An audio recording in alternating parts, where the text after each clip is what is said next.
Sea vegetation decorates the apartment like potted plants. The lionfish likes to fix up her apartment with objects she finds. She's used some old bottles to make the table legs. Oh no! A bottle of chlorine bleach! Tropical fish collectors use bleach to stun fish so that they can catch them easily. The lionfish must have found the bottle up on the reef. The lionfish likes to... Adam is swimming in the apartment of a lionfish named Olympia. The apartment is cleverly decorated with discarded pieces of human trash. Olympia should get a reward for recycling. The water is filled with a milky substance. It makes Adam dizzy. The water is filled with a... The lionfish has a painting on one wall. Perhaps she scavenged it from human trash, or perhaps it was painted by an artist friend. This apartment has a window to the outside. Sea vegetation decorates. A beautiful lionfish floats stunned and unconscious in the water. Adam can't touch the lionfish. Lionfish spines are very poisonous. The lionfish is unconscious. She can't talk to Adam now.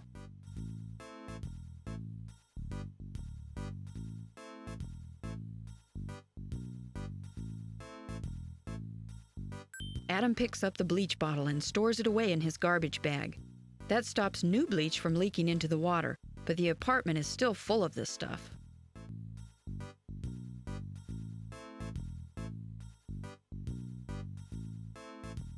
The steel cage looks as though it might have once been a bicycle basket.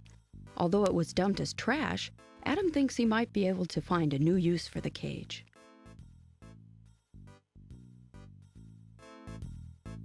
Adam is carrying the healing potion that Demeter, the guardian of the greens, gave him. According to Demeter, this is the last dose of a miraculous potion that was made of now extinct sea plants.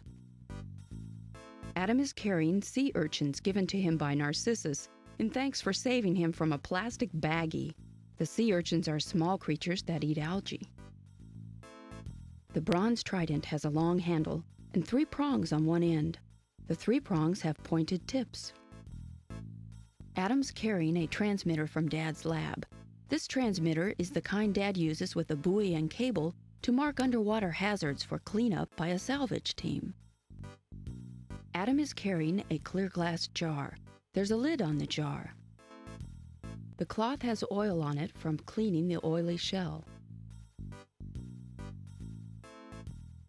Adam struggles to remove the lid of the jar, but it's...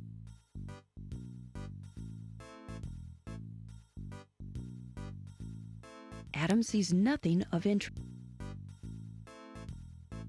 Just swim to the exit to leave.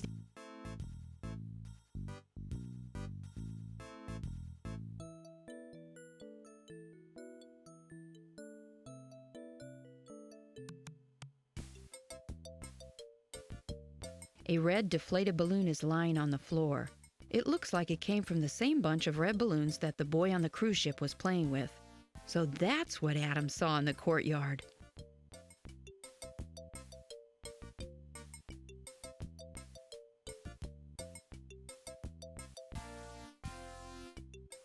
Adam picks up the deflated balloon and puts it into his garbage bag so that another animal doesn't swallow it.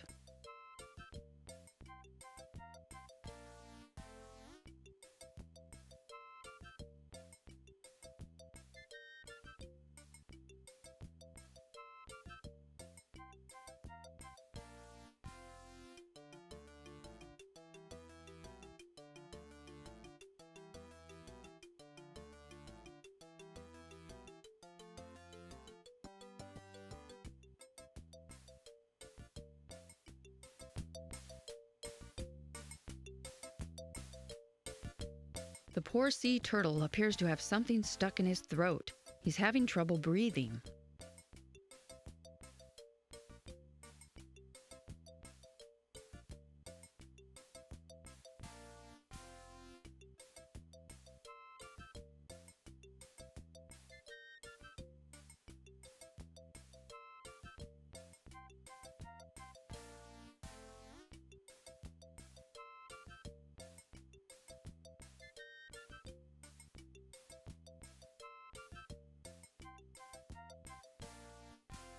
A long white string hangs from his throat. Now, where has Adam seen string like that before? I'm gonna try to get the blockage out of your throat. Steady now.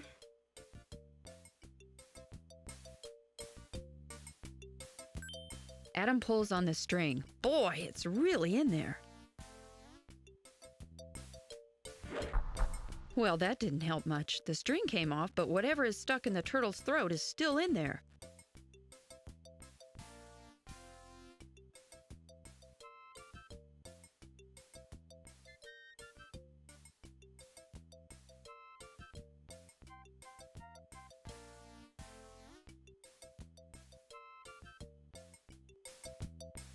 Adam has no interest in taking the sea turtle's British flag. How strange to see a grandfather clock under the sea. A world globe sits on top of the sea turtle's bookcase. The bookcase holds waterlogged copies of the Encyclopedia Britannica A through G, as well as other more popular fish press titles. The sea turtle must like salvaging human items from the sea. Sea vegetation decorates the apartment like potted plants.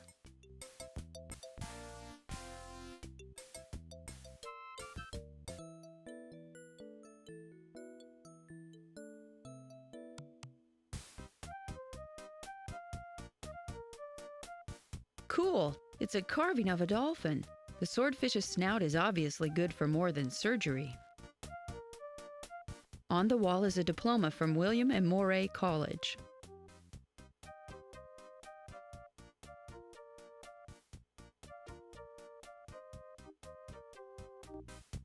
The table holds the swordfish doctor's medical supplies.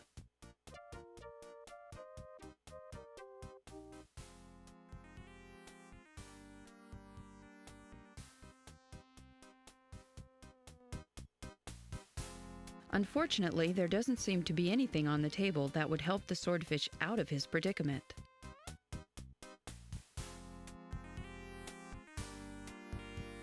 The swordfish has gotten his snout trapped in the plastic rings from a six-pack of soda. The plastic is tight and he can't open his mouth enough to eat.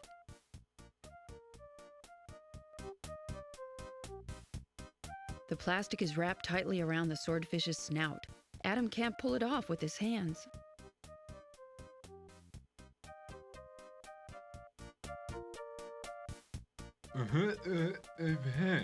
I seem to have a problem, my good man. I guess so. That looks painful. How did you get your nose stuck in those plastic six-pack rings?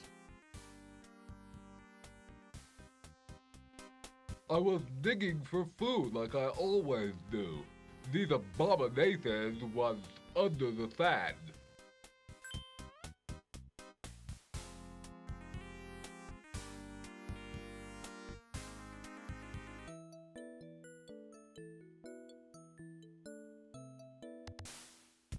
Well, what you need now, Adam?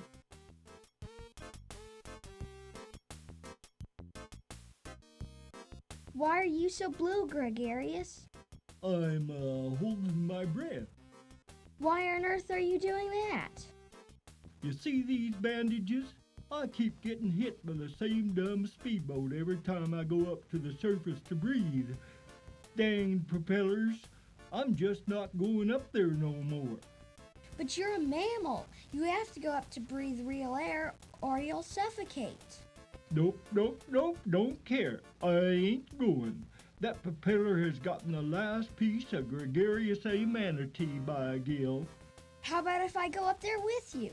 You can show me the boat while we're up there. Maybe I can do something about their propellers. Gee, Adam, you do that? What a pal. Follow me.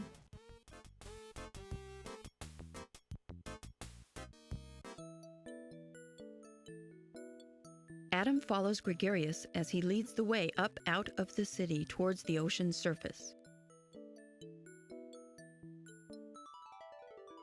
A load of garbage appears from somewhere above. Ouch!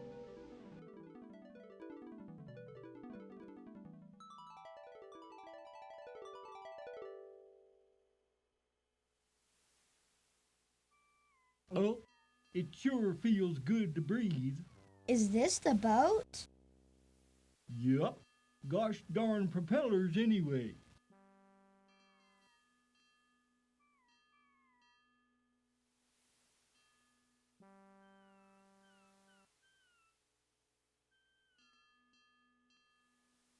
The fisherman has a face as tanned and wrinkled as old leather. Though he looks as tough and steady as a rock, he doesn't appear to be particularly unkind or spiteful. There is no reply. Hey, Mr. Fisherman. What? Who said that? I'm down here. Oh, a diver, eh? Why didn't you say so, cockamamie kids? We just swam up through some of your trash. Lots of creatures have to live in the ocean. You shouldn't dump your stuff in here, you know. What's that? Creatures, is it? What do you think I'm fishing for? The ocean's a big place, matey. That little bit of trash ain't gonna hurt them fishies none. But it does. You wouldn't believe all the trash down there. Anyway, that's not what I came to talk to you about. It's about Gregarious. Gregarious? That's a heck of a name for just a dumb manatee. And what's all them bandages for, anyhow? Because you keep hitting him with your propellers. My propellers? You mean my propellers did that? He says every time he comes up to breathe, your boat runs into him. Well, I'll be a landlubber. What do I do about that?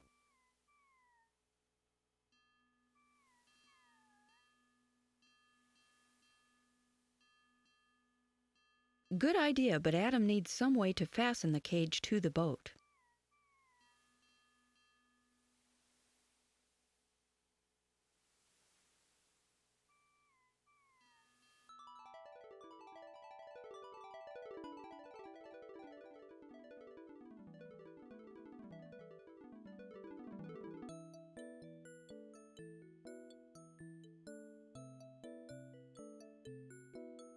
Adam gives the sushi a decent burial.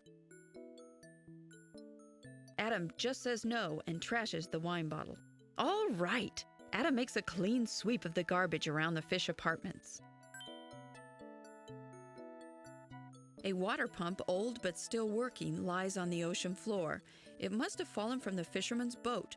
Perhaps he got a newer model. Adam snags the still functional water pump.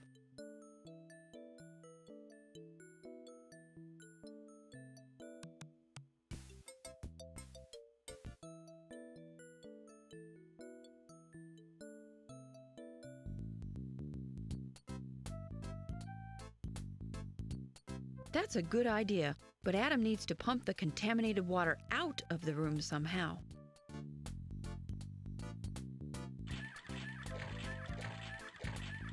Adam uses the water pump to cycle the old contaminated water out into the much bigger area of the open sea. The room slowly clears of bleach. You used a bottle of bleach for your table and the bleach knocked you out. I'm afraid bleach is one of those man-made dangers you'll have to watch out for. How are you feeling now? I'm fine, just a little woozy. My name's Olympia. Who are you? I'm Adam. I'm here to tell us citizens about a meeting in the council chambers.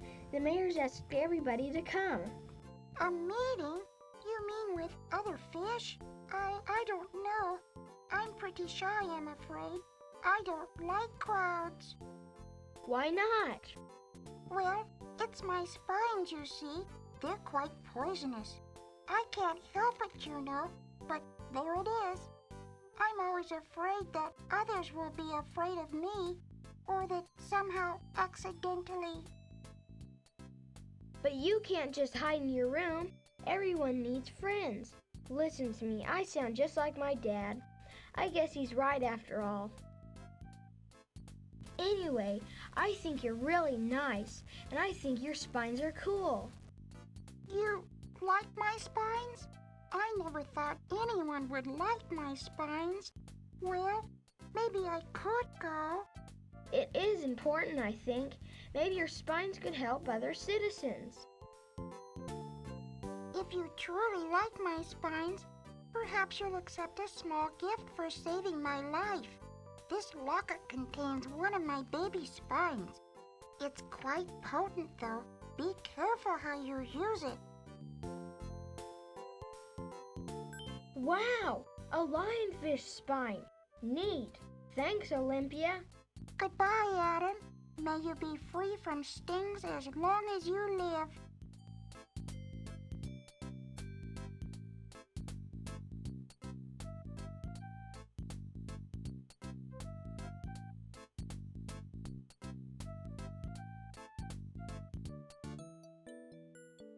Olympia's apartment light is out now that she's left for the council chambers.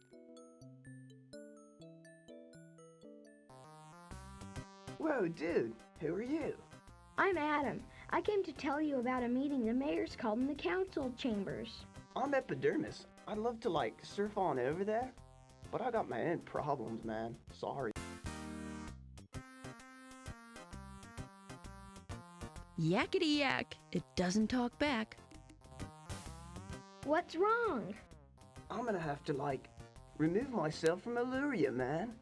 Hit the road, wave a fin, become a memory. Way bummer, man. I'll be, totally lost out there in the big old sea, all by myself. Shark food, that's me. Why do you have to leave? I only eat one kind of plant, and we've been having this major algae problem. Just look at my potted garden. There's not 1 inch of algae-free leaf left in the whole city. Wow, my dad says chemical phosphate pollution in the water causes algae growth, but I never thought about it making fish's food grody. Phosphates, huh? Guess I'll have to, look for some place where there are no phosphates? No sharks or flesh eaters either. Oh.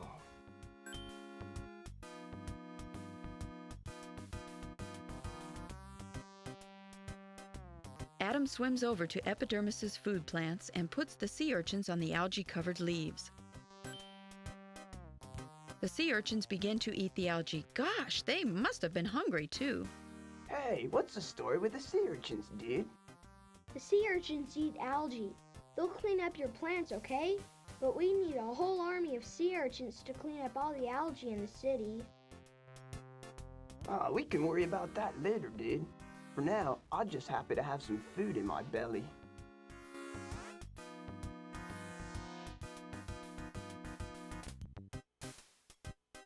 Epidermis happily munches on the algae-free areas the urchins are making. Oh, way better. You think I should, go to the meeting after all? Sure, maybe together you can think of a way to make things better in the city. And I could tell them about the urchins. Cool. I'm way glad I don't have to leave home. At least not right away. Let me give you one of my shells. I'm totally into shells. Maybe you can start your own collection.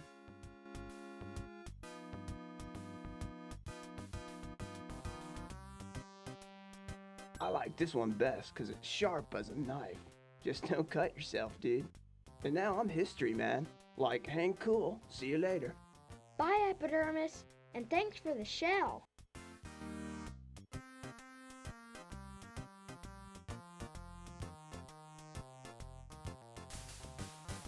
Luckily for Epidermis, he won't be needing his hobo stick now that he can stay a while longer in Illyria. The display box contains the angelfish's shell collection.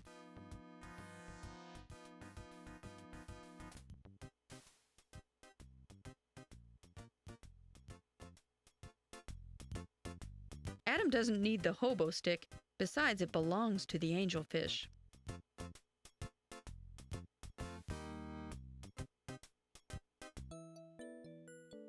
Epidermis's apartment light is out, now that he's left for the council chambers.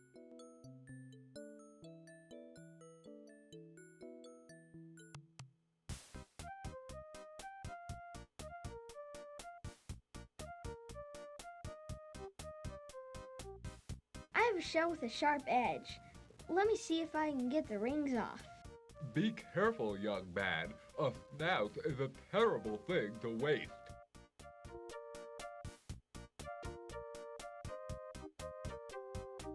Ah, what blessed relief.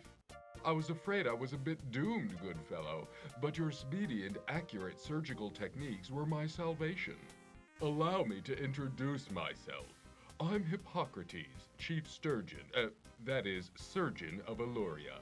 And who might I have the pleasure of addressing? I'm Adam, a friend of Delphinius.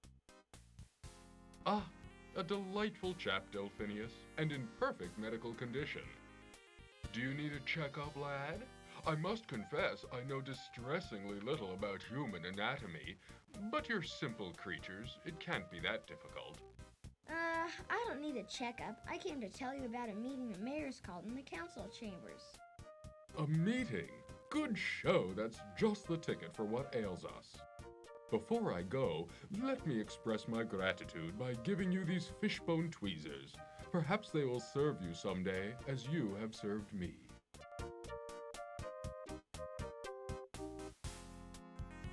Adam catches the fishbone tweezers. Thank you, Hippocrates. 'Tis but a trifle. May you live many days, Adam, and be well.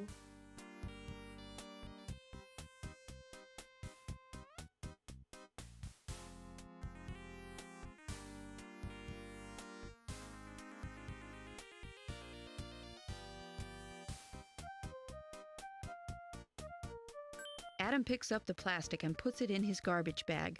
For a moment, he has the suspicion that there's something he's forgotten to do with the rings. Oh well, too late now.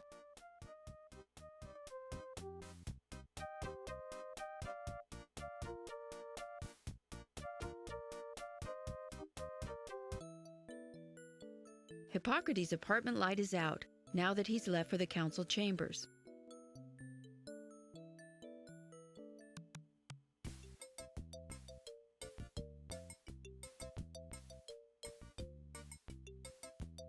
Let's try this again. Open wide now. Adam uses the tweezers to reach carefully into the sea turtle's mouth and grasp the end of the object blocking his small throat. I say that was terribly nice of you. I was having the most dreadful time breathing. That was a balloon I pulled out of your throat. Why'd you eat that? I mistook it for a particularly delectable dark comestible. My error, and a nearly fatal one. My throat, you see, is quite miniature. The rubbery texture of that balloon blocked it completely. They sometimes find huge whales who've been killed just by swallowing a little balloon. Ah, yes, my equally small-throated brothers. But I get ahead of myself. I am Erroneous, professor of most of the fish in these parts. It's a pleasure to finally meet a human. I've taken quite a scholastic interest in you, as a species, that is. I noticed the flag. I'm Adam, and I actually find animals more interesting than humans. But maybe that's because I am one. Ah, yes. We're often intrigued with the unknown. The mayor sent me to tell the citizens about a meeting at the council chambers. Well, I shall certainly want to contribute to that ostentatious affair. But first, let me persuade you to assume responsibility for these 4 little human objects I found. They might be troublesome if left floating about. 4 metal screws? Yes, their size makes them particularly likely candidates for swallowing. I'll take care of them for you. Well, I'll go join my fellow citizens now. Be well, my human friend. It's been a pleasure.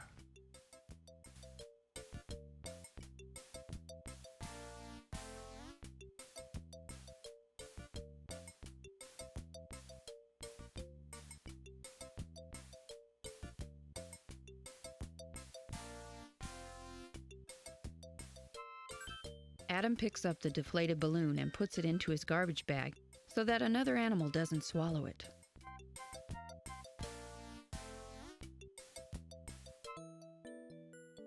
Erroneous's apartment light is out now that he's left for the council chambers.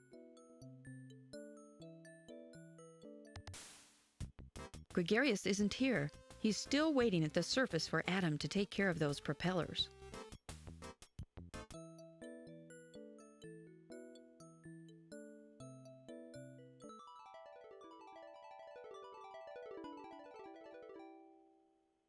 Adam resurfaces to find Gregarious and the fisherman still eyeing each other suspiciously. Did you come up with a way to fix them propellers yet, Adam? Adam attaches the 4 screws to the steel cage. You want to give me a hand with this, Gregarious?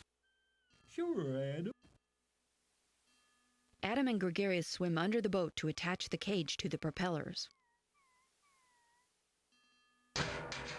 With Gregarious's help, Adam fits the steel cage over the propellers and fastens it on with the 4 screws. Oh, I see what you're talking about now. That cage jimmies right over them propellers, don't it? Yep. Now you don't have to worry about the manatees. Thanks, son. You're not too bad for a kid. Thanks for making my boat safe. Guess I'll think about what you said about the garbage dumping. Thanks. Bye now.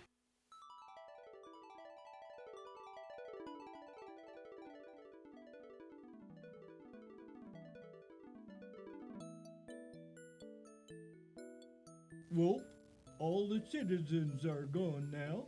I'm off to the council chambers for the meeting. See you there.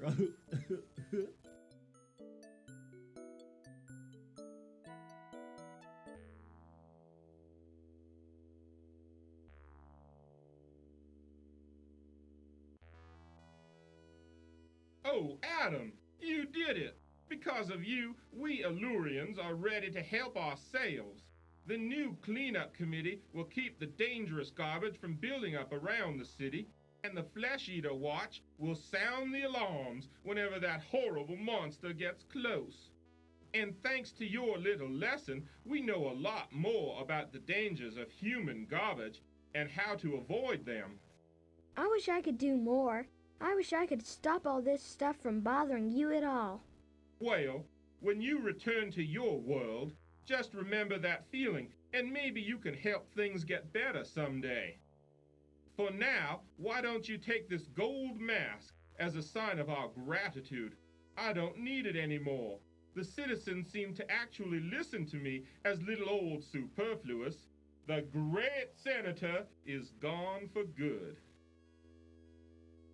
Thanks, Mr. Mayor.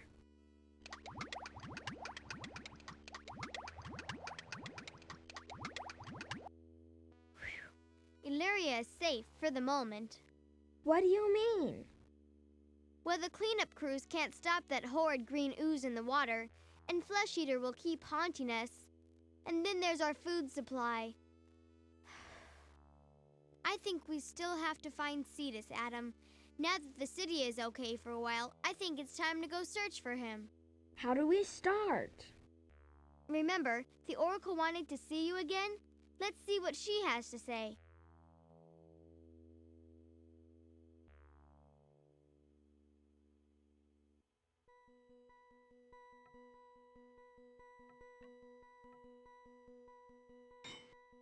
The trident pushes in the 3 eyes, and the wall trembles. A panel slowly opens.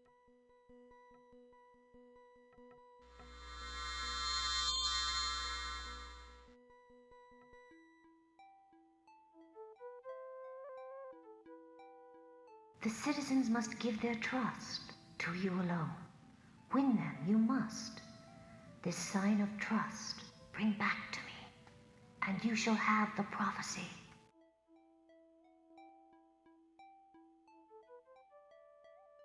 Adam hands the gold mask to the Oracle, holding his breath with anticipation. A sign of trust is given to me, a mask of gold for all to see. Poseidon's favor has been won. By the child Adam, the chosen one. Here now is the prophecy. In the place where shadows creep, rests the poison of the deep. What came from man must now return, lest the kingdom die, the oceans burn. Held hostage is the king of peace. None shall be safe till he's released. Only love can face the one most vile, to save us all, a human child. But how can I save the kingdom? Only fragments can I see, but let me tell them now to thee. Armor for a modern night, from the depths a glowing light, a net of bones, a wall of stones, a floating orb, a silver wire, will help you in a place most dire. Here on parchment are the clues. May Poseidon watch o'er you.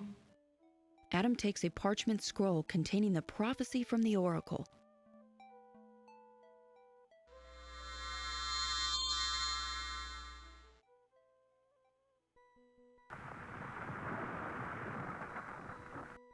Wow, a prophecy. And to think I didn't know if I should bring you, Adam. Let's get started on our quest outside the city.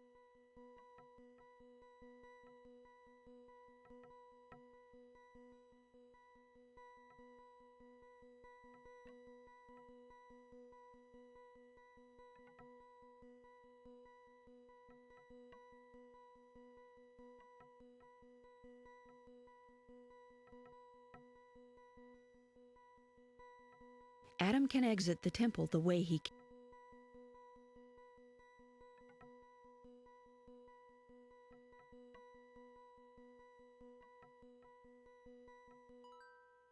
Come on, Adam. There's a reef south of the city. Let's head out and see what we can find.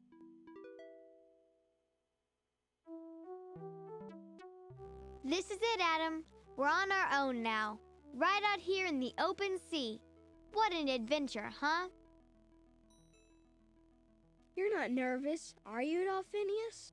Who, me? Master of control? Nervous? We've got the prophecy, and we've got our natural talent. So hey, what the heck? Flesh eater beware, right? Right, let's explore.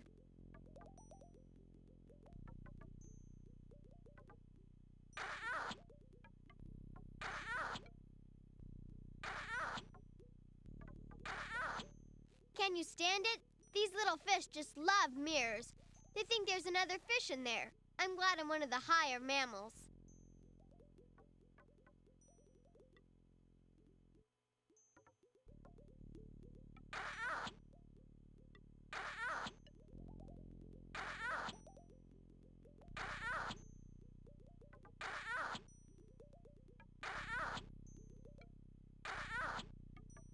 The damselfish is startled by Adam's approach. She gives up looking at the other fish in the mirror and swims away.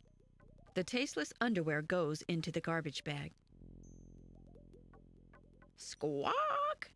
Well, the flamingo would say that if it could. Adam puts the plastic flamingo in the garbage bag. The sodden doll goes into the garbage bag.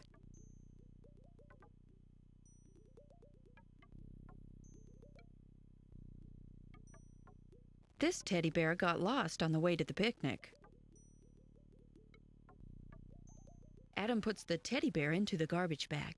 Good job! Adam wins the Recycle Champ Award. Adam picks up the old rearview mirror and puts it away.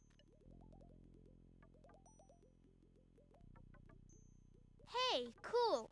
There was a diver down here the other day using something like that to attract the fish.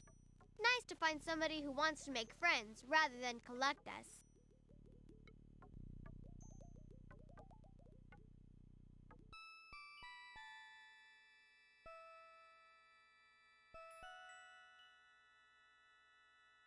The brain coral has its name for the obvious reason. I've never found this one very intelligent, though. Starfish love to eat oysters. It drives fishermen nuts. The crown-of-thorns starfish chews up the coral. If their population gets too big, they can do in a whole reef. Ghost anemone. Woo! Don't be fooled. That clownfish is a decoy for the anemone. What's a decoy? He lures other fish near the anemone, then scarfs up the scraps when the anemone strikes. No way! Yeah, the clownfish is covered with a special mucus. Yuck! Slimy, but it protects him from the anemone's sting. Weird partnership. Overfishing has endangered some species of reef creatures. That's called a common sponge, but we like it. I just love it down here. It's what the ocean looked like before all the pollution.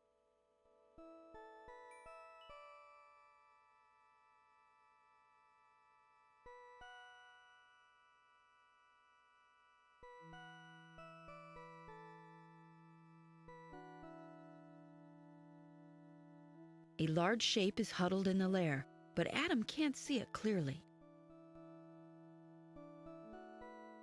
I don't know what's in there, Adam. Don't talk loud until we find out. It's not a good idea to poke around in hiding places in the reef. Moray eels and other predators love those spots.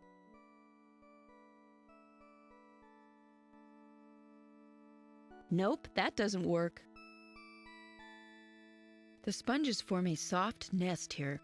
One of the most ancient species, they can grow tall enough to conceal a human. Pillar coral is that color at this depth. Coral changes color and size depending on the depth where it grows. The staghorn coral is a different color here. The skeleton of the brain coral has some interesting openings.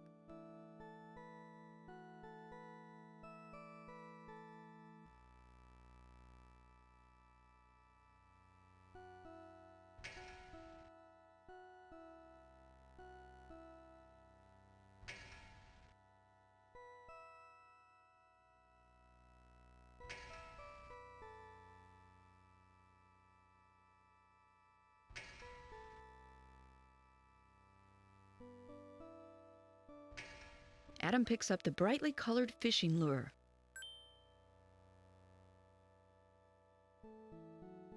Some kind of underwater maintenance vehicle has broken down here. The fish and plants are slowly taking it over. Some kind of underwater maintenance vehicle has broken down here. The fish and plants are slowly taking it over. A storage panel is just behind the sodden seats.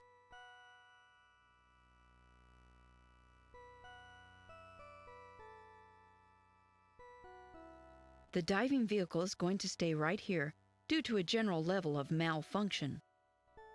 The diving vehicle is going to stay right here due to a general level of malfunction.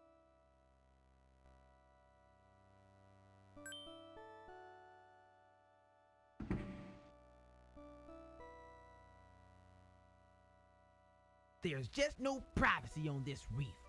We're going back to the city. Gross me out. It's a mess in there.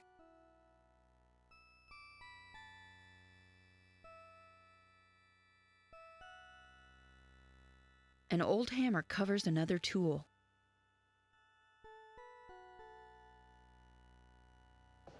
Adam picks up the hammer, but it crumbles into rust. Adam picks up the steel saw.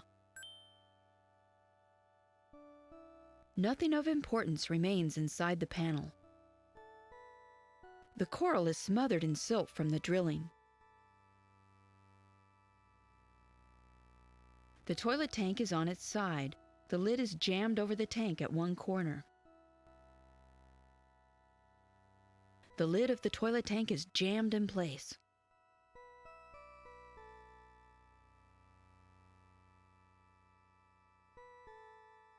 Adam places the trident under one corner of the tank lid and yanks.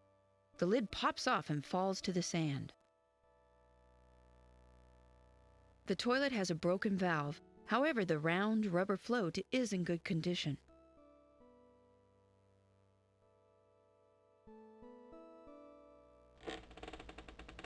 Adam pulls the toilet float from inside the tank. What's this round thing? Oh, I know. It's called a float. Round. Let's see, what does that remind me of? It's the prophecy again, a floating orb. Not what I expected at all. Even the Oracle has a sense of humor, I suppose.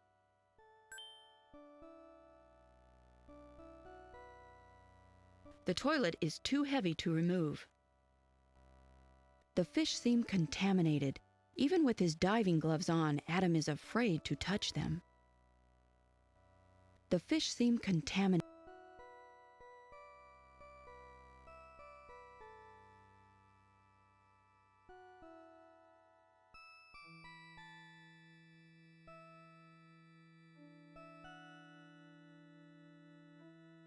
A large shape is huddled in the lair, but Adam can't see it clearly.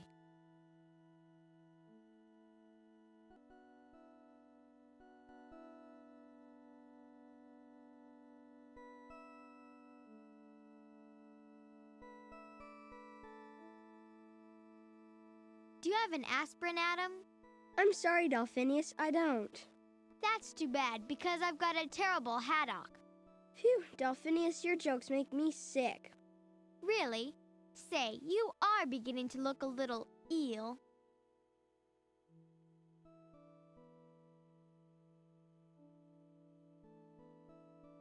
Ow, that one gave me an embolism. I don't know what's in there, Adam. Don't talk louder until we find out. Adam shouldn't use that on the creature in the lair until he knows more about it. Don't get too close, Adam.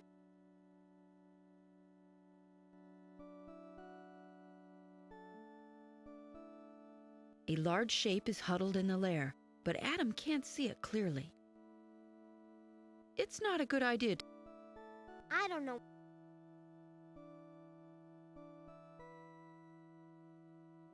Adam is carrying.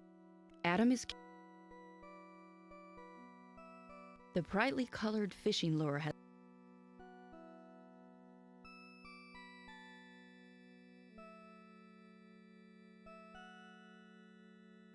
Adam's carrying one of Olympia's. Adam is carrying a toilet bulb.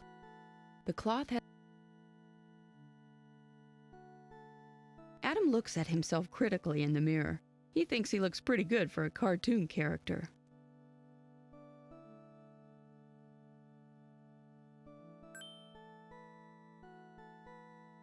Great idea!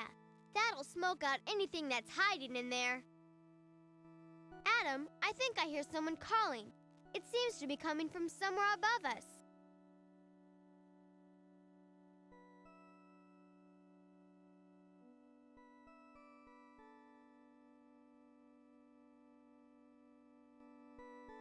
An octopus comes charging out to fight the other octopus in the mirror. He's furious. They're such hermits. Whoops! The octopus sees Adam, a human. White with fear, he shoots a cloud of ink and flees.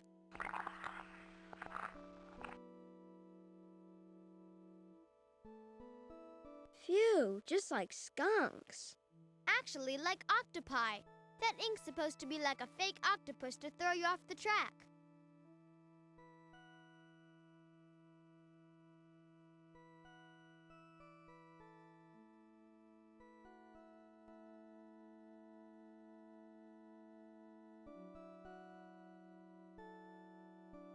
A beautiful array of coral formations continues here but weakens towards the east.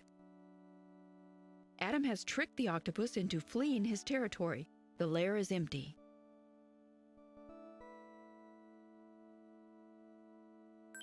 Adam reaches down and pulls out the cable. A gleaming wire.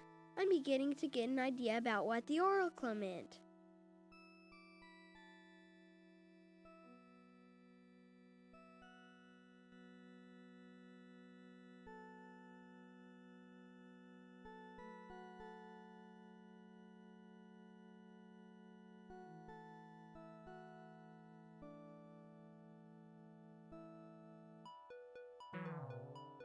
Oh, horrible! This must be the net of bones in the oracle's prophecy.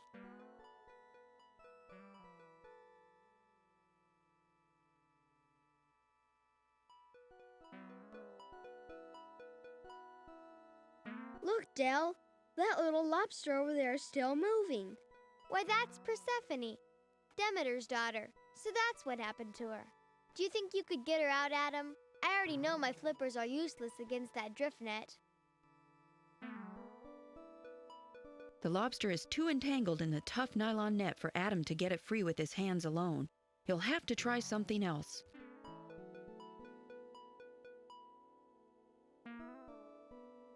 Don't worry, I'll get you out. Easy now, don't pinch me. Persephone, you better go home now to your mother, Demeter. She's been worried sick.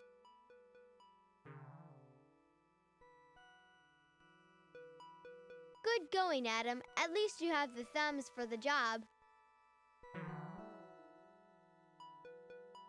It's a drift net, Dolphinius, just like the one you were caught in before you came to my dad's lab. Why do men create things like this, Adam? I just don't understand.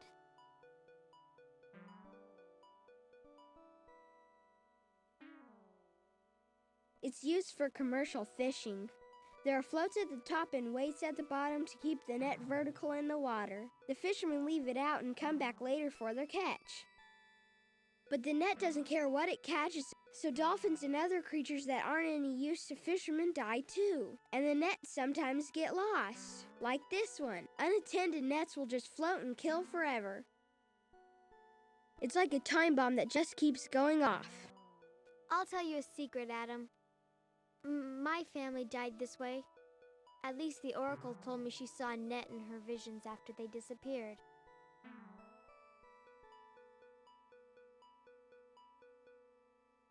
I'm sorry, Del. My mom's gone too. I never even knew her, but I miss her a lot. So does my dad. Maybe that's why we make such good friends, Adam. Hey, do you think we could get away from this thing now?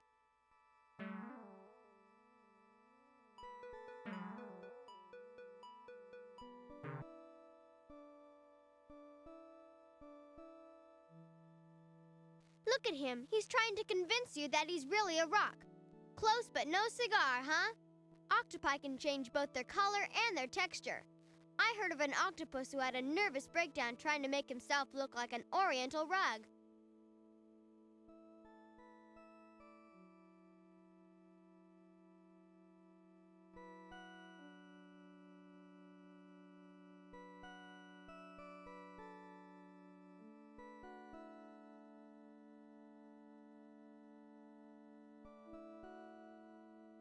What did I tell you? Octopi are really hung up.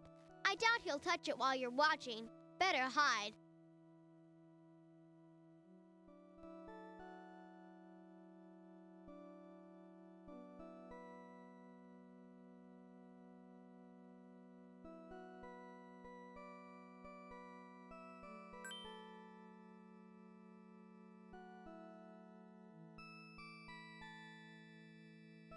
Adam burrows into the soft sponges.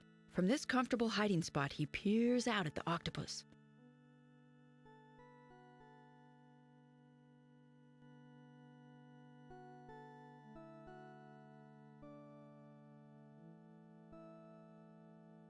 The octopus thinks he's alone now. He sneaks a tentacle out and grabs hold of the jar.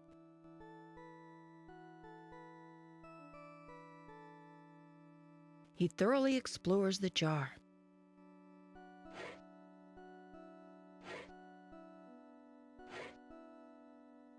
Look at that! He untwisted the lid. Kind of the can opener of the sea.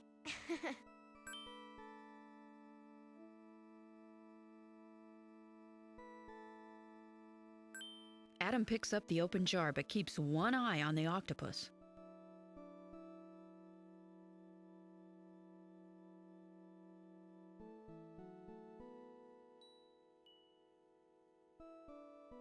I just love it down here. It's what the ocean looked like before all the pollution.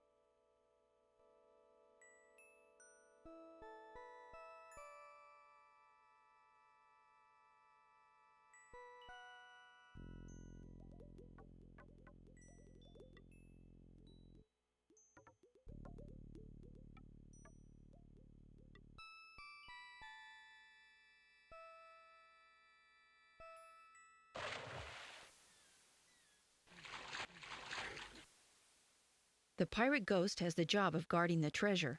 The pirate chief made sure he wouldn't quit. A pirate crew left its treasure in this secret spot. They installed a security system before they left. A pirate ghost. The pirate loot was stored in this chest. Maybe the pirates lost their claim ticket or something. Dreaming of pirate treasure, Adam opens the chest. A tiny blue crab has been napping in the chest. He scuttles away to find new shelter. I guess he was napping. Not a good place for it.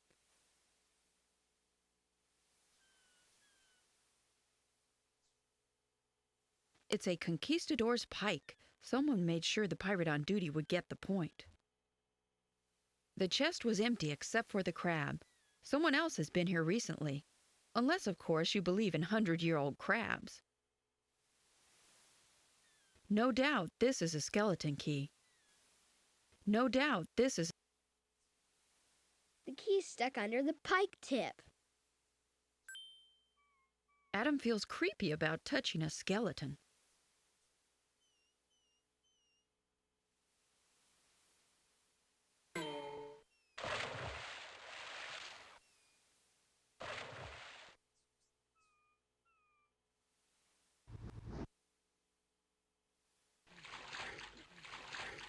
I think I felt it give a little.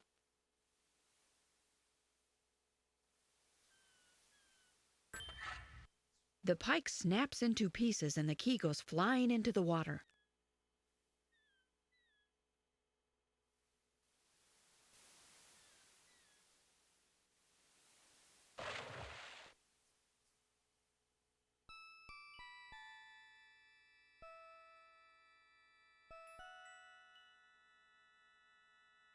Out of nowhere, a lurking fish darts forward. Hey, you give that back. He swallowed it. He swallowed it. I can't believe it. After him, Adam. What a pig. The red fish streaks across the reef toward the east.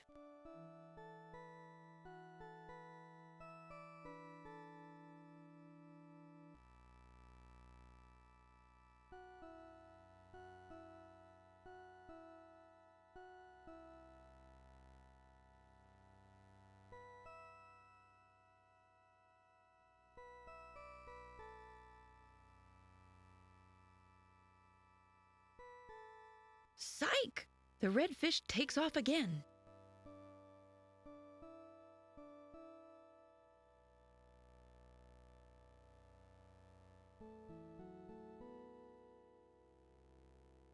The red fish keeps up the speed as it heads back the way it came.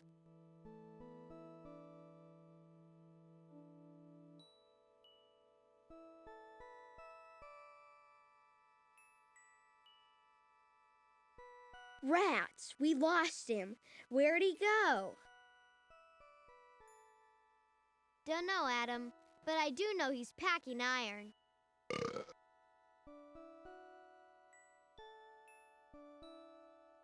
The anemone heaves with discomfort. Clearly, he's bitten off more than he can chew.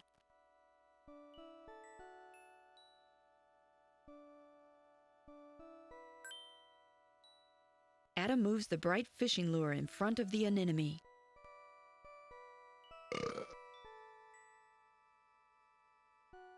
I guess that'll show him to get grabby. Adam picks up the key and tries not to think about where it's been.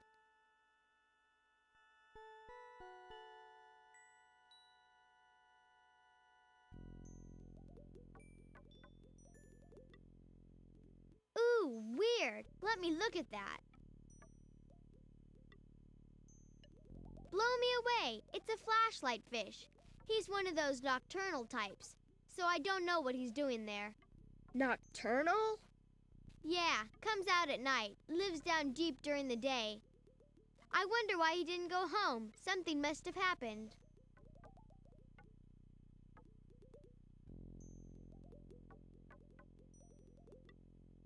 Adam senses some movement inside the ear.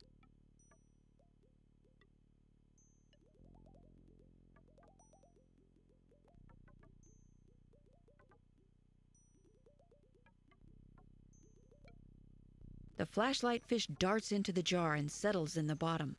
Wow, look at that glowing light, just like the oracle said. Adam carefully places the glowing jar in his backpack.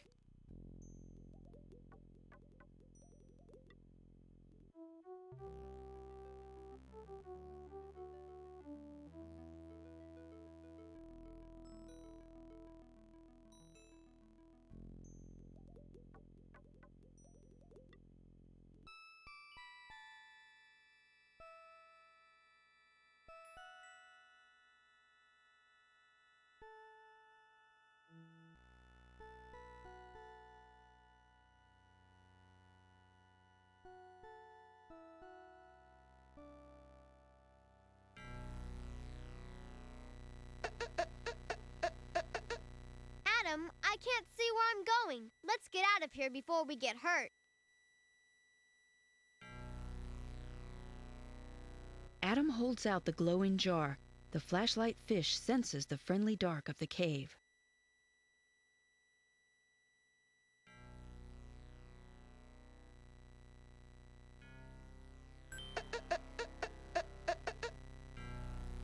Gathering courage, it swims out of the jar and settles down between two rocks.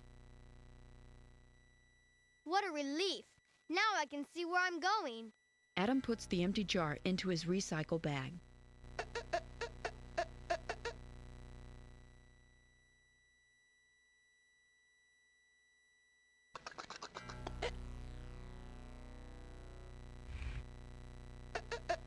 Adam reaches up and pulls on one of the brownish rocks. It falls easily to the floor of the cave. A strange green light seeps through the small hole. The rocks that were clogging the hole have fallen to the floor of the cave. There are still some rocks clogging the way out.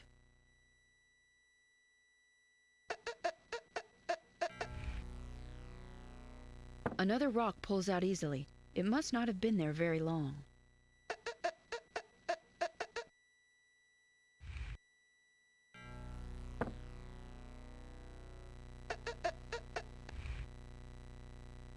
Hey, those are coming out. No problemo. Yeah, it feels more to me like somebody put these here.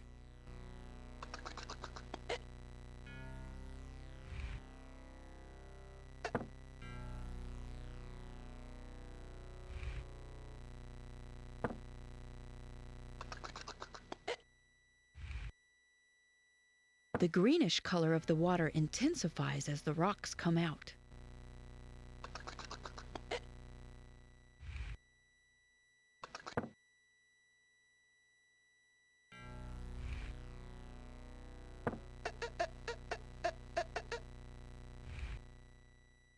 I think something's happening to the water, Adam.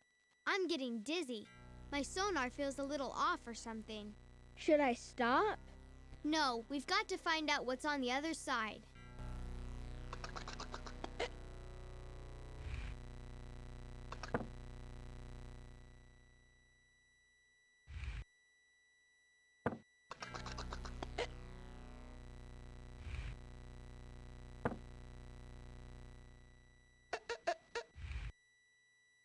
The light strikes something hidden behind the rocks.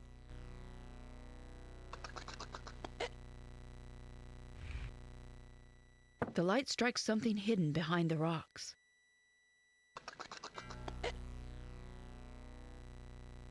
A metal box has been concealed in the pile of rocks. Bummer, it's locked.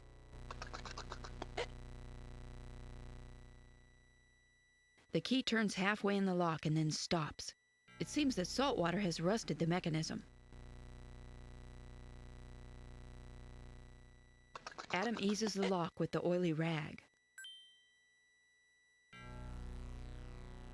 The key turns smoothly in the oiled lock. The box pops open to reveal a suit of protective clothing. Bizarre. What is it? I've seen clothes like this. They protect your skin from chemicals. Armor for a modern knight. Do you suppose this is it?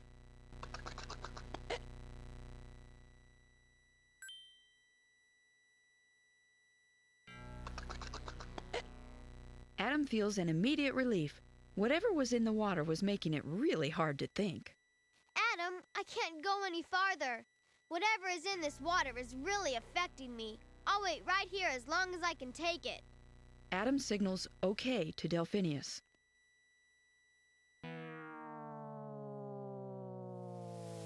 A group of metal drums lie rusting in this hidden spot. A familiar greenish glow seeps from the rusting patches in the metal. Now Adam realizes what the oracle meant by poison of the deep.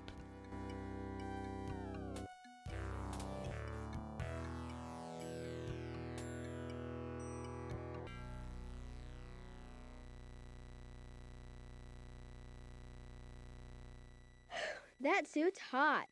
I had to get it off for a second.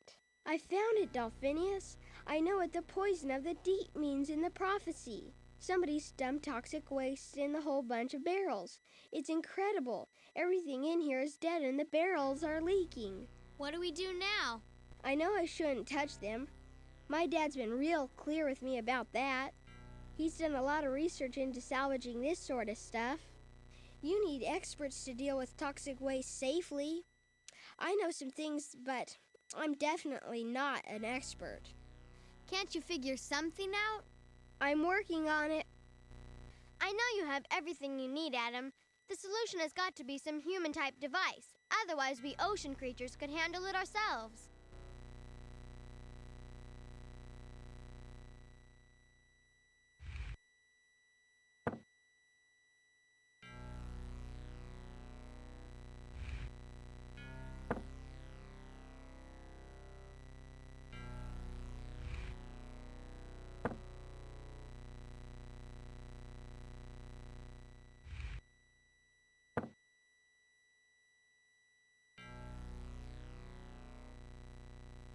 A metal box is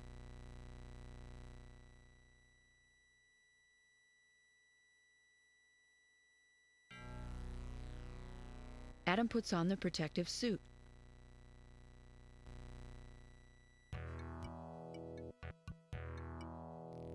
A group of metal drums now.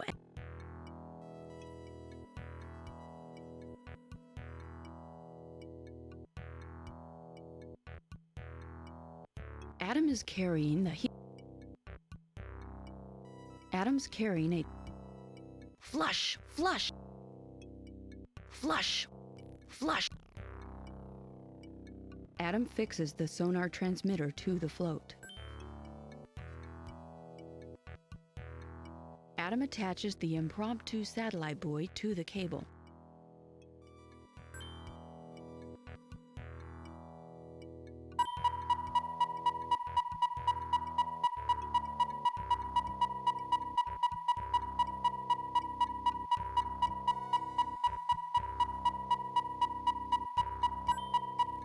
Adam turns on the transmitter and attaches his improvised satellite buoy to the barrel.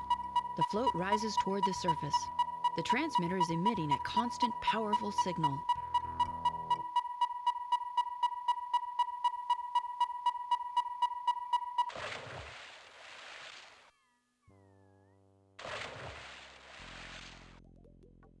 Adam watches from a distance as the divers carefully collect the drums. Grimly, they bear them to the surface and stow them on the boat for safe disposal on land. Adam gives the metal box and suit as evidence of illegal dumping. He returns to the reef to find Delphinius and continue the search for Cetus.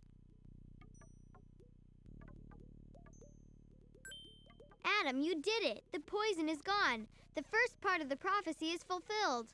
They've taken it away, that's true, but I'm afraid it will be a long time before anything can survive here. We also have to worry about catching the people who did this. It looks to me like they've been using this spot for a while. But that's something I'll have to leave up to my dad. And we still haven't found Cetus.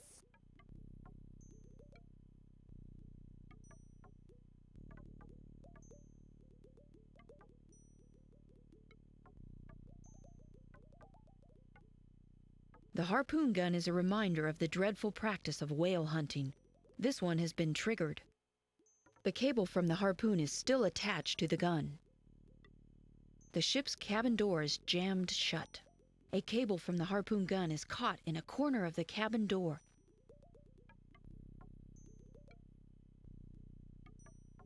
Adam, I don't like the looks of it here.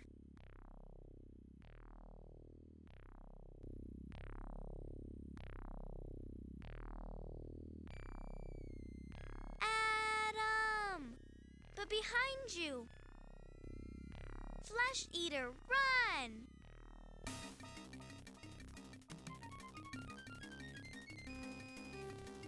Adam and Delphinius flee in terror from the huge flesh-eating monster.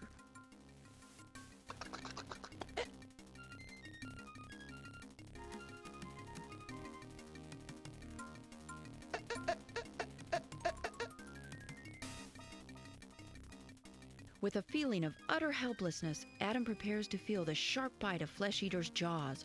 The monster is so close that his hot wake ruffles the back of Adam's neck.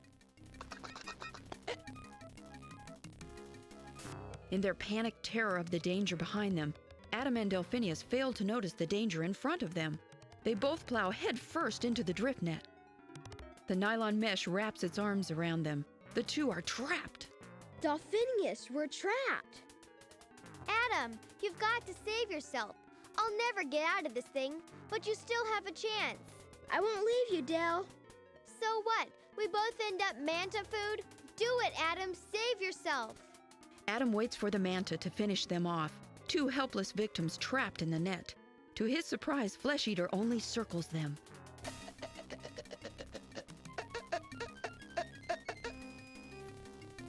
Adam maneuvers the sharp shell around and begins to rub it against the nylon net.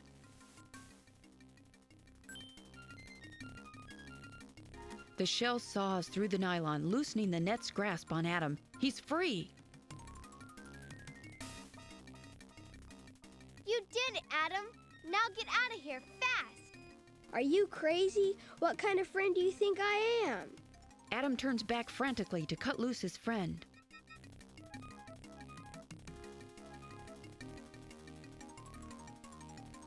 But before he can free Delphinius, Flesh Eater swoops in. Enraged to see one of his victims escape and determined not to lose the other, he seizes the net with poor Delphinius still in it and knocks Adam aside with one flick of his huge wing.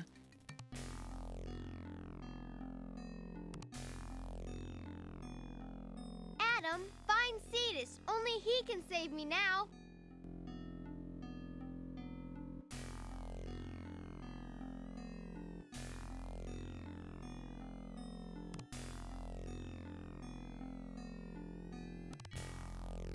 Adam finds himself suddenly alone. The drift net with its precious cargo and the monster are gone. What on earth, Adam thinks, can he do now? And will he ever see Delphinius again?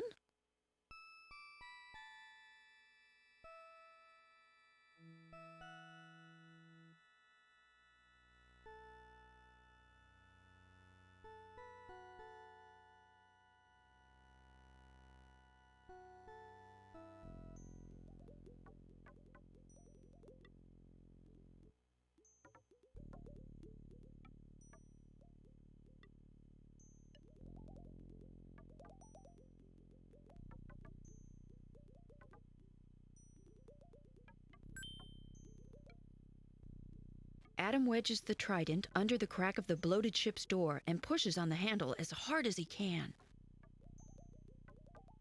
The waterlogged wood suddenly gives way, and the door pops free of its frame. The cable that had been jammed under the door suddenly jerks tight as though pulled by a mighty weight. And through the open ship's door, Adam hears a sound. A sound unmistakably sad, unmistakably deep, unmistakably haunting. Unmistakably a whale's call.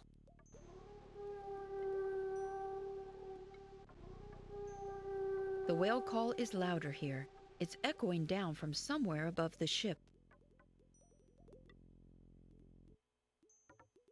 Adam holds his breath with anticipation and swims up to investigate. Following the taut cable up and up towards the surface light. Up and up, not looking where he's going. Until suddenly... Whoa! It's Cetus.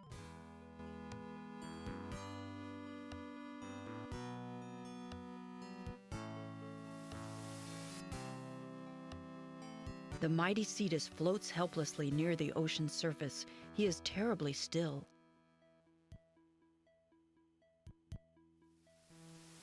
With a mixture of joy and fear, Adam approaches the mighty whale.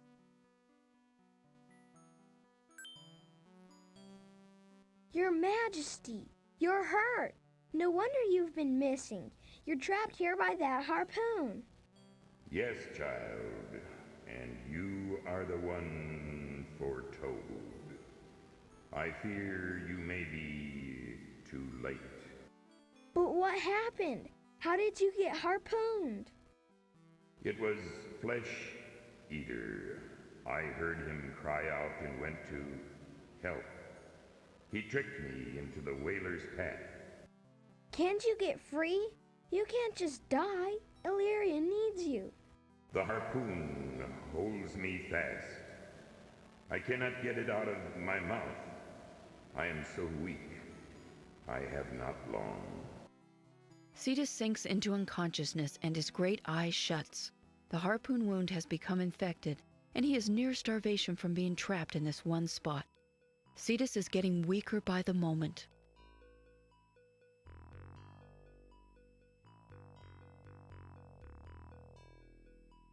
The back of the whale's mouth is closed here.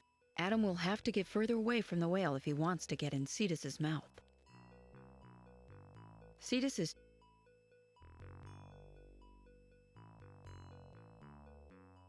There's nothing Adam can do.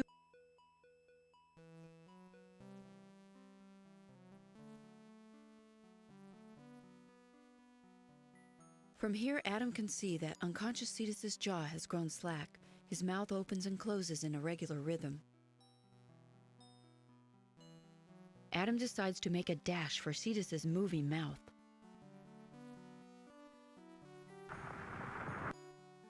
Adam will have to time his approach to the mouth more carefully if he's to get inside. Adam decides to make a dash.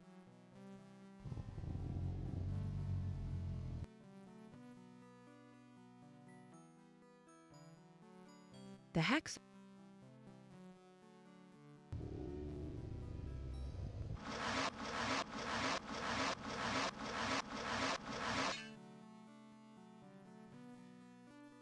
Adam uses the industrial saw to cut through the harpoon shaft.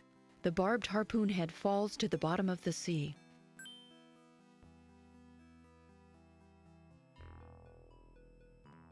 Though Adam has removed the harpoon head, the harpoon shaft is still lodged in the wound. Cetus has lost consciousness.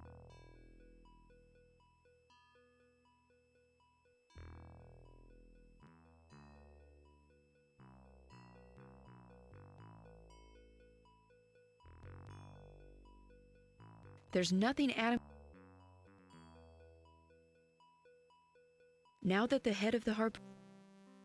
Adam decides to get closer to the outside of the whale.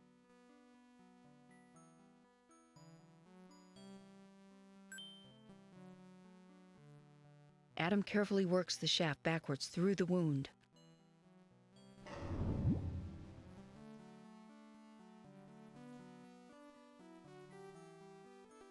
The healing potion won't do Cetus any good if Adam puts it there. Adam uses Demeter's precious store of medicine on the wound.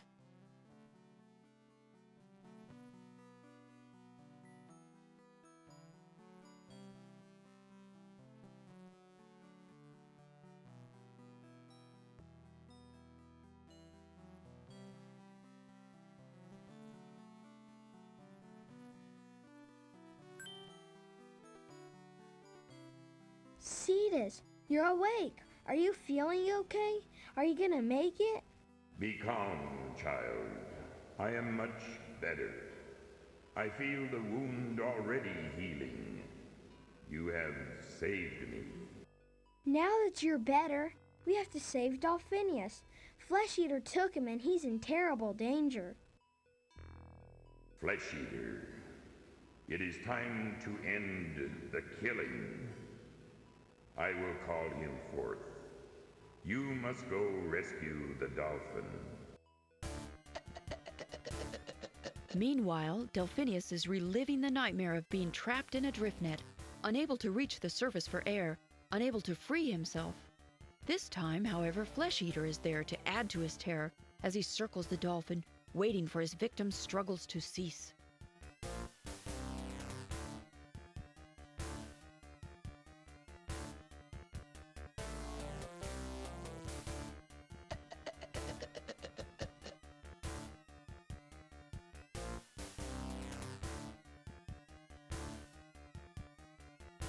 Just as Delphinius arrives at a grim acceptance of his fate, a challenge echoes from outside the lair. Rise, cowardly one. Leave your foul lair and prepare to meet your doom. No more shall you trouble my people, for Cetus has returned. Enraged that the great king has escaped his prison, Flesh Eater wheels from the cave.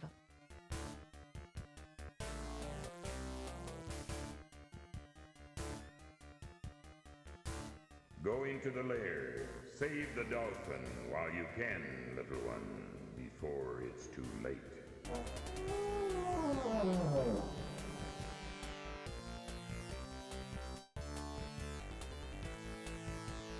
Now that Flesh Eater is distracted by the mighty whale, Adam is free to enter the beast's lair.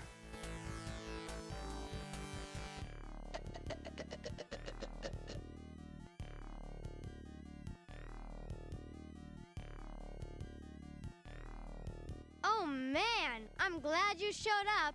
I'm about ready to suffocate. I hate this nylon stuff. I'm cutting as fast as I can. Hold on, Delphinius, just another second, I promise. I'm out of here to grab some air, dude. Can't stop to chat. I'll see you outside.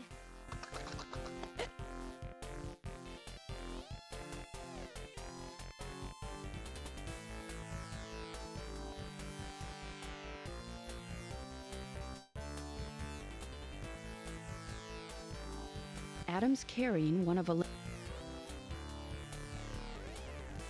Adam arms himself with a tiny lionfish spine and with all the courage he can muster and heads towards the black monster.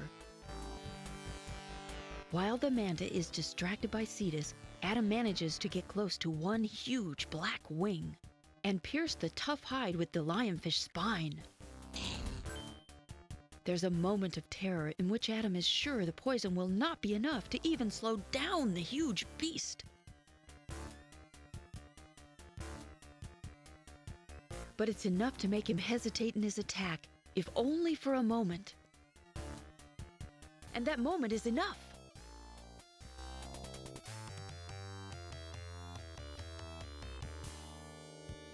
Cetus, it's really you. And you killed Flesh Eater. Unbelievable. I'm glad to see you safe, my gray friend. But the manta is not dead, only stunned. There will be time for all that later. Right now, there's a city I'm longing to see, and a hero to be thanked. But where were you, and how did Adam find you, and why did you disappear for so long, and how...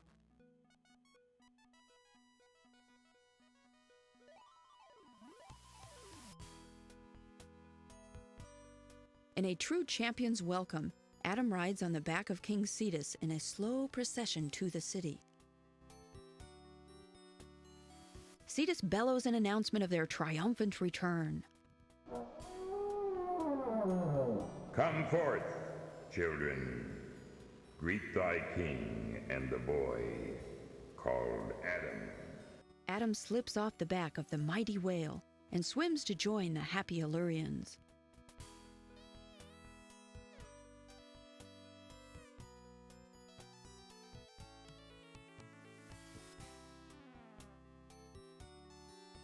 Congratulations, Adam. Oh, I'm so moved. Boo-hoo. Bravo! I knew a strapping lad like you could do it. Like, unbelievably radical, Adam did. Major way to go. You have proven yourself one with the greens, Adam. Good show, old boy. Quite spectacular indeed. You're a real hero now, Adam. It is well that you did the job, Adam, since I did not have the time. You did almost as well as I would have, mon ami. You were very, very brave, Adam. Child of man, to you we owe our lives. Our thanks we now bestow.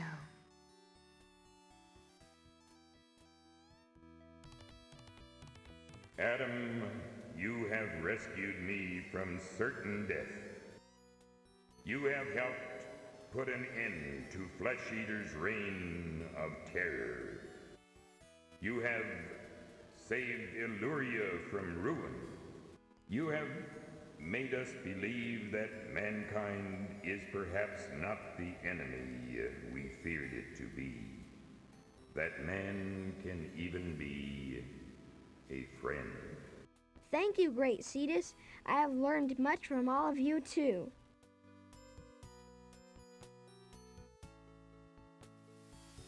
Take this conch if you ever need a friend in the sea.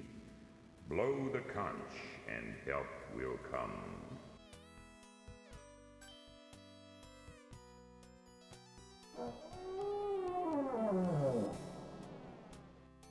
Poseidon's conch. Wow! Thank you, Your Majesty.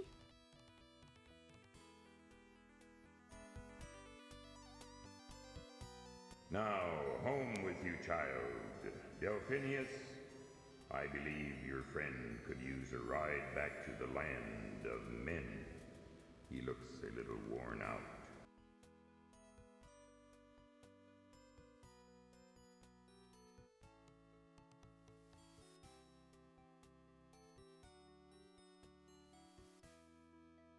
Yes, sir, Your Majesty. Grab a fin, Adam.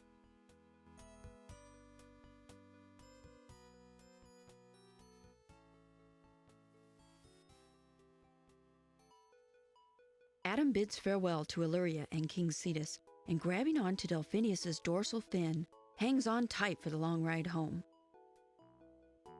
Delphinius! Yeah, Adam.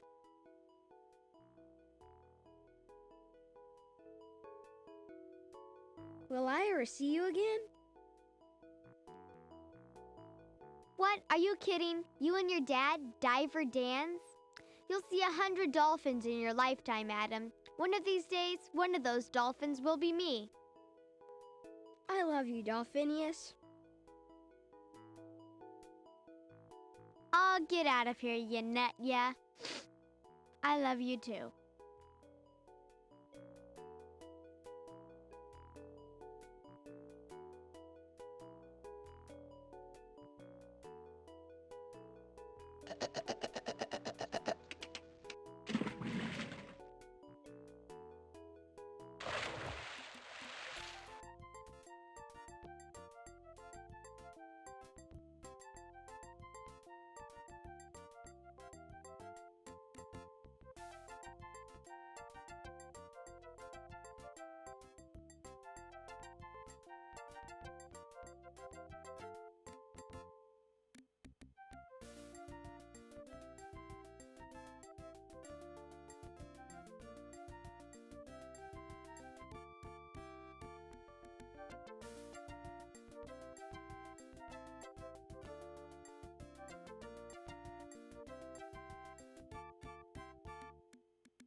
Are you sure you want to start all over?